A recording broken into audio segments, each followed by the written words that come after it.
Hsin and Suoming have been officially announced to be coming in Wuthering Waves version 3.7, so let's talk about them. Starting, of course, with the big one, the main event being Hsin.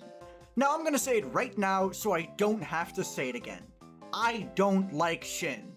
I know Hsin is incredibly popular, and for a lot of people it's for, design-related reasons. But I'm gonna say it. I don't like Hsin, and I don't like her design. I think she looks creatively bankrupt. She does nothing interesting with any of the concept she's playing with. There's at least 3 skins for Ahri from League of Legends that look better than this character, with the same concept, and that's just one character from one game. I don't think Hsin looks good. With that out of the way, let's talk about the actual character now, before I get more fed up about this design. And I'm gonna say it, as someone who doesn't like Hsin, they cooked with the splash art. I really like the buildings in the background. Why do I like the buildings? Simple. Not only does it represent Hsin's more industrial nature as a sentinel, being someone who makes machines, it also represents the fact that she is close with her people, taking on a human form and living in the middle of Xuanfeng Hold in the Sanctum. But they still managed to keep that mystical air about her, not only by putting the giant spirit in the background, but also through the Chinese writing scattered along the splash art itself, but also through the blocks beneath her that again represent her as a mechanic. So yeah, I think they cooked with the splash art.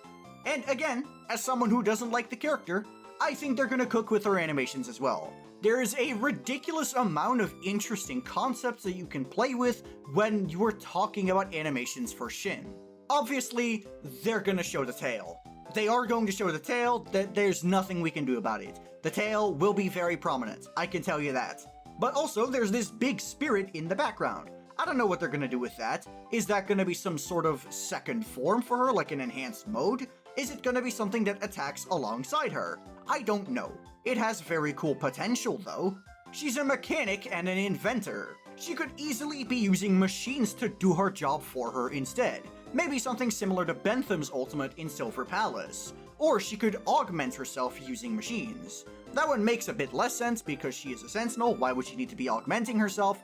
But again, she is using sentinel technology, so it could still work. Additionally, her title is Hsin the Moon Fox. How much are we going to see the moon in her animations, if at all? I do think they need to keep a pretty good balance, because we already have a moon-themed character in Yuno, a character that is going to be getting a new Best in Slot team, literally the banner right before Hsin comes out, so they can't just ignore Yuno's existence and make Hsin entirely moon-themed.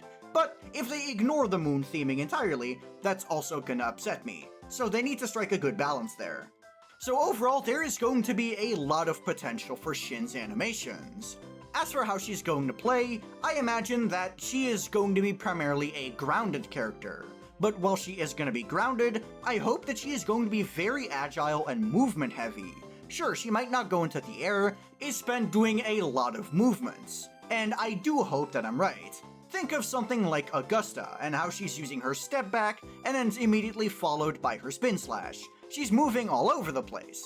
I hope Hsin is going to have similar levels of movement. I also imagine that Hsin is going to be using a lot of the quote-unquote cinematic moves that characters like Imeth, Hiyuki, and Qingxiao have.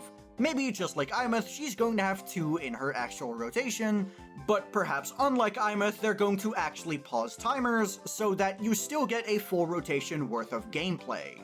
I don't believe they're going to make Hsin's gameplay very complex or gonna give her much of a skill ceiling at all, because, in all honesty, after seeing Qingxiao, I'm kind of worried about the skill expression that Kuro is going to allow us to dive into.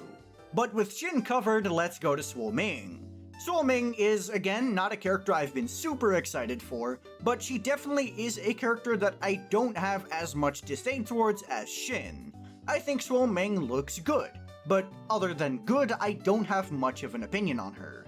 I do like her color scheme, but the outfit, and mainly her being short, is not something I particularly vibe with. We did get a bit of a sneak peek at her when we were at the ending of Jingren's quest, and aside from her being part of the Department of Sentinel Affairs, again, it didn't really do anything for me. I also don't actually like her English voice. In fact, I believe it's one of the worst ones we've experienced as of late. So yeah, Suoming's little sneak peek or little appearance at the end of Jingren's segue didn't really do anything for me either.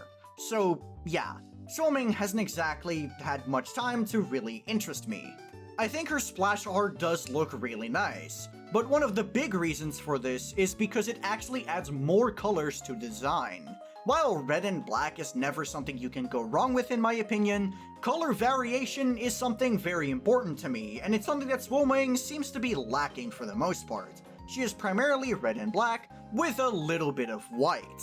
So yeah, she doesn't exactly have much color variation. And her splash art does add some more colors to contrast her with, because while the city in the background is rainy and gloomy, it still contains some varied colors despite the fact that they're pretty grayed out. Something that did interest me about Suoming's drip marketing, however, is their description of her forte. Because once you look deeper into this, what do you mean she can lock your frequency and take your forte? Excuse me? That's gotta be one of the most ridiculous powers I've seen in a wuwa character ever. And I've seen characters like Yang Yang who can straight up neutralize other frequencies, or oh, I don't know, literally any of the Sentinel resonators? Especially Imeth, because her forte is the only reason why she's not a reverberation. She's dead. The thing that's keeping her alive is her connection to Lahai Roy. So what if Suoming just takes that? They explicitly mention in the description that it doesn't have to be consensual either. Sure, by design it requires consent, but brute forcing it is still very possible. And the fact that you have a diminished version of the forte and you can only have 10 at once doesn't exactly mean much to me, because you still have 10 fortes. Sure, they might be a bit weaker than the one forte, but it's 10 of them.